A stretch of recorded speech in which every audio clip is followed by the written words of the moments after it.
Cartoon bells. અને પેલું ઉંદર ઘરની અંદર ગયું. આબ્રાકાડાબ્રા. આ ઉંદર હમણાં ને હમણાં એક ઘેટું બનીને બહાર નીકળે. આટલું કહેતા જ ઘરની અંદરથી ઘેટું બહાર નીકળ્યું. ઓહો, હું તો એક ઘેટું બની ગયું. યીપી! અરે વાહ, આ તો કમાલનો જાદુગર લાગે છે. મૂનલેન્ડ જંગલમાં હાથી, હરણ અને સસલાની મિત્રતાની બધા વાતો કરતા હતા.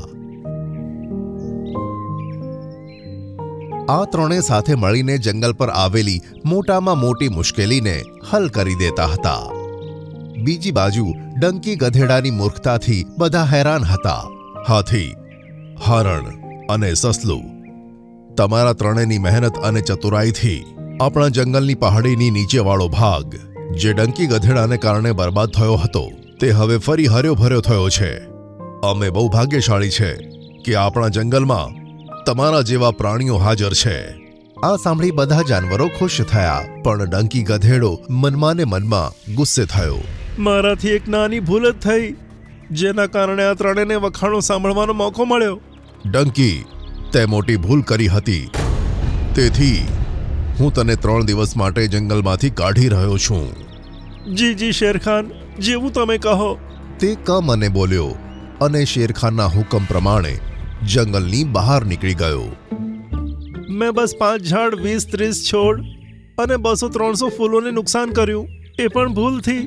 અને આ શેરખાને જંગલમાંથી બહાર કાઢ્યો.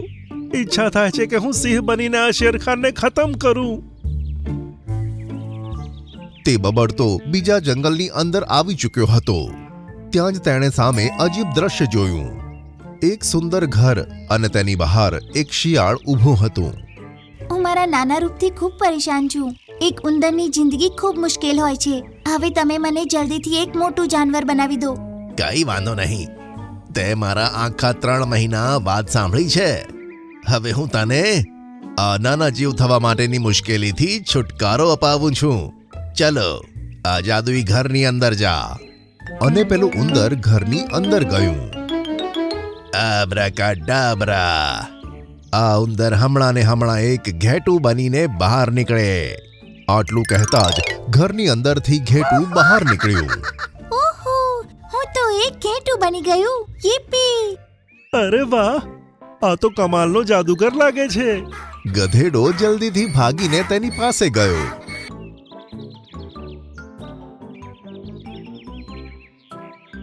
મને જલ્દીથી સિંહ બનાવો ભાઈ, મારે ગધેડો નથી રહેવું. અરે, 1 મિનિટ ભાઈ, એટલી પણ શું જલ્દી છે? મને શેરખાને જંગલથી નીકાળી દીધો. એની જોડે લડાઈ કરીને એને જંગલમાંથી બહાર કાઢી મારે બદલો લેવો છે. તમે મને સિંહ બનાવશો તો મારો બદલો પૂરો થશે. મેં આ ઉંદરને મફતમાં ઘેટું નથી બનાવ્યું. એને ઘણો સમય મારી સેવા કરી છે અને મારું ઘણું કામ કર્યું છે. સારું, હું પણ તમારી બહુ સેવા કરીશ. બોલો, મારે શું કરવું પડશે? આ સાંભળી શિયાળ મનમાં ને મનમાં ખુશ થયો.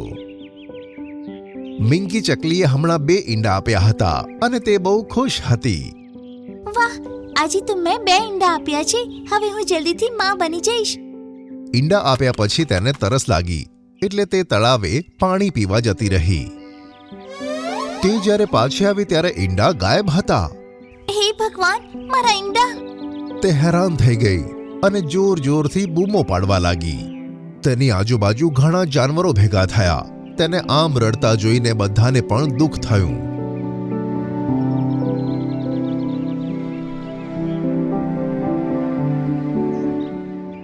બીજા દિવસે કાલો રીંછ ગુફામાં બેઠો હતો અને તેની બાજુમાં તેનું બચ્ચું પણ હતું. બચાવ, કોઈ છે? અરે, આ કોણ મદદ માટે બોલાવી રહ્યું છે? કાલો રીંછ ઊભો થઈને અવાજ તરફ ભાગ્યો. ઘણે દૂર ગયા પછી પણ તેને કોઈ જ જોવા ન મળ્યું. ખબર નહીં કોણ બૂમો પાડતું હતું. તે પાછો પોતાની ગુફા તરફ જતો રહ્યો. ગુફામાં જઈને જોયું તો બચ્ચું ગાયબ હતું. તે તો ખૂબ જ ચોંકી ગયો. મારું બાળક! ધીરે ધીરે હવે જંગલમાં જાનવરોના બચ્ચા અને પક્ષીઓના ઈંડા ગાયબ થતા હતા. એટલે બધા બહુ હેરાન હતા.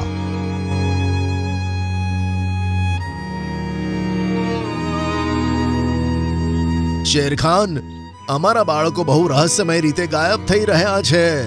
એમની સાથે શું થઈ રહ્યું હશે એ વિચારીને જ અમારું કલેજું કાપી રહ્યું છે. હાથી, હરણ અને સસલા ત્રણે મળીને આ સમસ્યા હલ કરો. મારે બધા જ બચ્ચા જોઈએ છે અને એ જાનવર પણ જે તેમને ઉપાડી જાય છે. હવે હાથી, હરણ અને સસલાએ મળીને કંઈક ચર્ચા કરી. બપોરના સમયે હરણીમાં તેની ગુફાની બહાર બેઠી હતી. તેનું બાળક ઝાડની છાલ પર બેખબર સૂતું હતું. આના પિતા તો સવારથી ક્યાંય નથી દેખાતા. એમને જોઈને આવું છું. ક્યાંય કોઈ બીજી હરણી સાથે તો નથી બેઠા ને?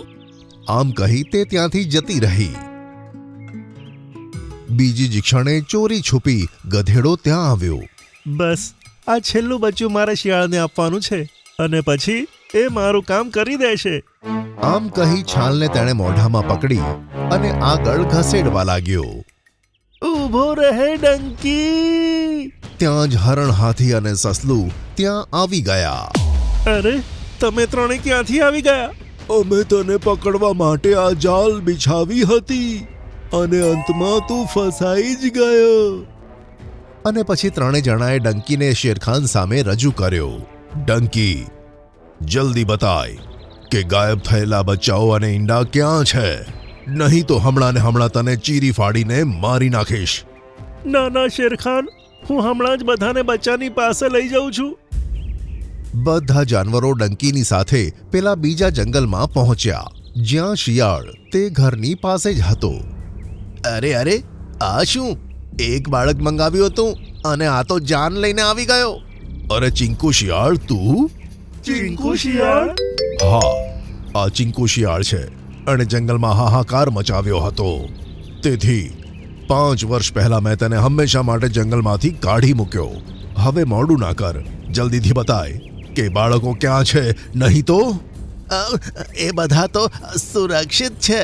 પેલી સામે ગુફા છે ને, બધા એમાં સુરક્ષિત છે. બધા એ ગુફા તરફ ભાગ્યા અને ત્યાં ઈંડા અને બચ્ચા બંને સુરક્ષિત જોવા મળ્યા. મમ્મી, મારું બચ્ચું. મારું વહાલું બેટું, સારું છે કે તું સુરક્ષિત છે. બધા જાનવરોએ પોતાના બચ્ચા અને ઈંડા પાછા મેળવીને આરામનો શ્વાસ લીધો. પછી શેરખાને બંનેને પ્રશ્ન પૂછ્યો. બતાવો, તમે બંને આ કેમ કર્યું? માફ કરજો શેરખાન, મારે તમારી જેમ સિંહ બનીને તમારી જોડે લડાઈ કરવી હતી, તેથી મેં આ શિયાળના કહેવા પર આ બધું કર્યું. અને તું શિયાળ? જ્યારે તમે મને જંગલમાંથી કાઢ્યો ત્યારે મને બહુ ગુસ્સો આવ્યો હતો. હું બસ તમને અને તમારા જંગલના જાનવરોને હેરાન જોવા માંગતો હતો અને તેથી ડંકીની મદદથી મેં બાળકો અને ઈંડાને ઉપાડ્યા. ઓહો, ડંકી, તો તે સિંહ બનવા માટે આ કામ કર્યું હતું. સારું, હવે તો તારે આને સિંહ બનાવવો જ પડશે. ચાલ શિયાળ, એને અત્યારે જ સિંહ બનાય.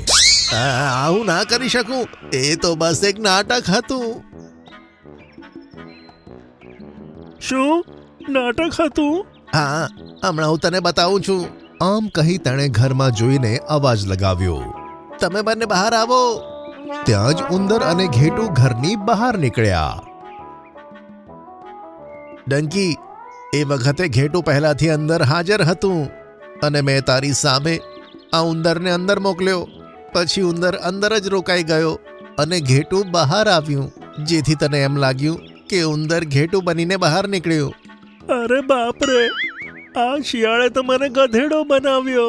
ડંકી મહારાજ, કદાચ તમે ભૂલી રહ્યા છો કે તમે પહેલાથી જ ગધેડા છો. આ સાંભળી ગધેડાએ નજર નીચી કરી અને બધા જાનવર ખડખડાટ હસવા લાગ્યા.